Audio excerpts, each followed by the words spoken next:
Caucasian Albania, not to be confused with modern-day Albania in the Balkans. Caucasian Albania is a vanished Christian kingdom from antiquity that's being resurrected today, not by archaeologists, but by propagandists. But just how did a long-lost kingdom become relevant in 21st century geopolitics? To answer that, we need to look at who the Caucasian Albanians were, and perhaps more importantly, who they weren't. Caucasian Albania was a kingdom that existed in eastern Caucasus from around the 2nd century BC. They adopted Christianity in the 4th century, around the same time as their Armenian and Georgian neighbors. They had their own language, which belonged to the Northeast Caucasian family. They had their own alphabet, they had their own church, their own kings. But sometime after the Arab conquests of the 7th and 8th centuries, they gradually disappeared. So, where did they go? Some of their population converted to Islam. These would later be known as Lezgians or Tsahurs. Others would later mix with Iranian-speaking peoples, and after their arrival, with Turkic nomads in the 11th century. These would eventually form part of what would later become the Azerbaijani identity. Some Caucasian Albanians who would remain Christian gradually assimilated into Armenian and Georgian societies. And finally, one small group that just did not assimilate would come to be known as the Udis. About 10,000 of them remain scattered between Russia, Azerbaijan, Ukraine, Armenia, and Georgia. They still speak their own language and have their own church. So why are we talking about a kingdom that vanished over 1,000 years ago? The authoritarian regime ruling Azerbaijan today, like many such regimes, rely on the presence of an external enemy to justify expansionist ambitions which help them maintain their grip on power, as can be seen by their ever-growing list of territorial demands from neighboring Armenia. First it was Artsakh, then parts of southern Armenia, then her capital, Yerevan. To support these territorial claims, Azerbaijan needs a historical narrative that roots the modern state of Azerbaijan in the South Caucasus, a region that is covered with Christian monuments, churches, monasteries, graves, all of which come with inscriptions that are unmistakably Armenian. This introduces a small problem. Armenians are Christian and wrote in the Armenian script. Azerbaijanis are Muslim and wrote in the Arabic script, then Cyrillic, then Latin. And since archaeology is a thing that exists, the Azerbaijani narrative just doesn't make sense. Until Caucasian Albanians. They were Christian like the Armenians, and they wrote in a script that to the untrained eye looks similar to the Armenian script as they were created by the same guy. So, isn't it possible that all these structures were not Armenian but Caucasian Albanian? That is the question Azerbaijan asked, and during the Soviet era inherited a long Soviet legacy of historic falsification and started to rebrand all Christian structures in the region as Caucasian Albanian. Initially, the Azerbaijani scholars who pioneered these ideas, such as Zia Bunyadov, were criticized even by their Soviet peers for pushing pseudoscientific theories. Russian historian Igor Jakhanov calls him a source from where all mentions of Armenians have been carefully eliminated. But later, as the political utility of these narratives were recognized by the Azerbaijani state, they were adopted as official historiography and woven into school curricula. Which means entire Azerbaijani generations have been raised with a version of history that paints Armenians as invaders.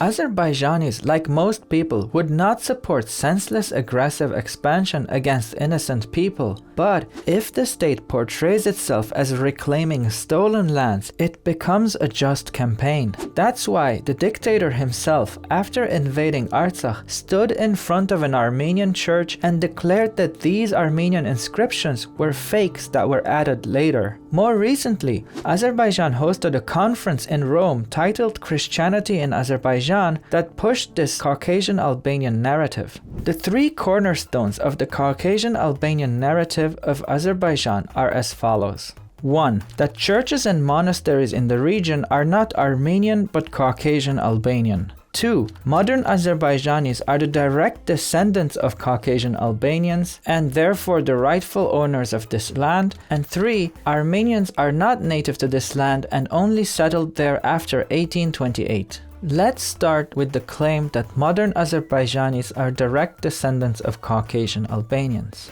Modern Azerbaijanis are primarily the result of Turkic nomads from Central Asia who arrived in the region in the 11th century and mixed with the indigenous Iranian populations. Caucasian Albanians as a distinct group had largely already assimilated into neighboring populations long before these Turkic migrations. So while some Azerbaijani minorities do have ancestry that traces back to Caucasian Albanians, so do many other groups in the region, including Armenians and Georgians. In other words, Azerbaijanis didn't come only from Albanians, and Albanians didn't become only Azerbaijanis. In fact, Azerbaijanis came mostly from non-Albanians, and Albanians became mostly non-Azerbaijanis. Next, let's look at the claim that Armenians are not native to the region but were settled there after 1828. The reason this date is cited is because a Russian-Persian treaty from that year facilitated some Armenian resettlement, which did happen, but this was in addition to an already substantial Armenian population in the South Caucasus. This one falls apart rather quickly because it ignores Imperial Russian surveys that show Armenians making up a significant majority in Artsakh predating 1828. It also ignores Armenian, Persian, Arabic, and European primary sources and foreigners traveling through the region who clearly document a continuous Armenian presence stretching back millennia. In fact, since this historical revisionism is a relatively recent development, even prominent Azerbaijani historians such as Bakikhanov, among others, have noted a strong Armenian presence in Artsakh prior to 1828. In post-Soviet Azerbaijani historiography, these sources have been edited to obscure Armenian mentions in the most literal sense of rewriting history. Many instances of the word Armenia is omitted and the term Armenian state is replaced with Albanian state. But here's the thing, history isn't just written in books, it's carved into stone. The entire region is covered with Armenian language inscriptions and iconography on ancient churches, monasteries, graves, and khachkars.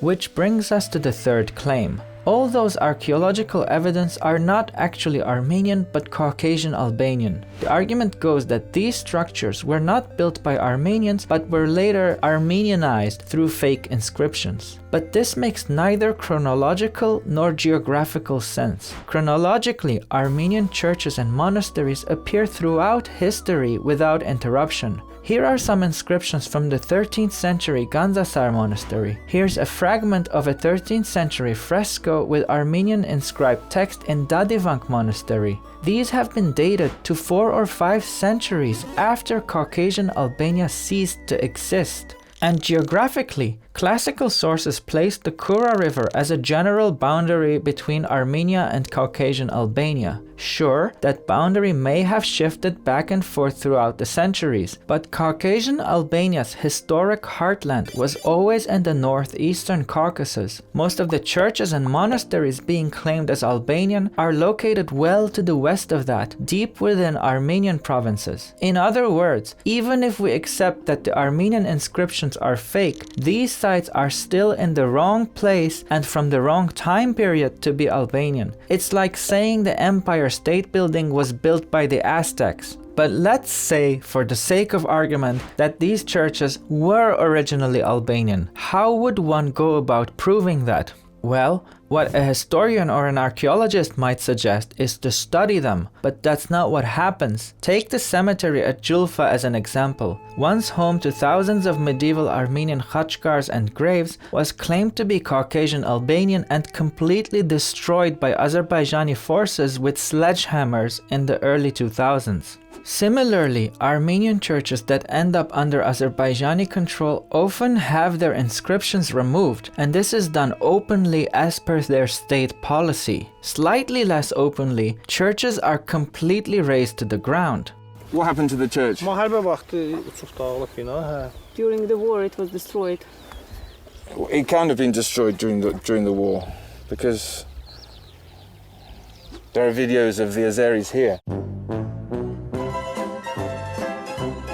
And when that's not enough, some entire villages have been wiped from the map. To date, Azerbaijani authorities have not produced any Albanian artifact hidden under an Armenian facade. In other words, Azerbaijan claims that this history is Albanian, then destroys the very material evidence that would prove their case. Because the simple truth is, these things are not Albanian. They are not hybrids, they are not forgeries, they are Armenian. To clarify the obvious, Armenians do not deny the existence of Caucasian Albanians in the place and time where historians worldwide put them. I cannot emphasize this enough. This is not a matter of opinion. This is not one of those things where one side says one thing and the other side says another and the truth is somewhere in the middle. There is no academic debate about this. Not a single credible scholar outside of Azerbaijan endorses this idea that Armenian culture in the region was originally Caucasian Albanian, and numerous historians from around the world have thoroughly debunked them.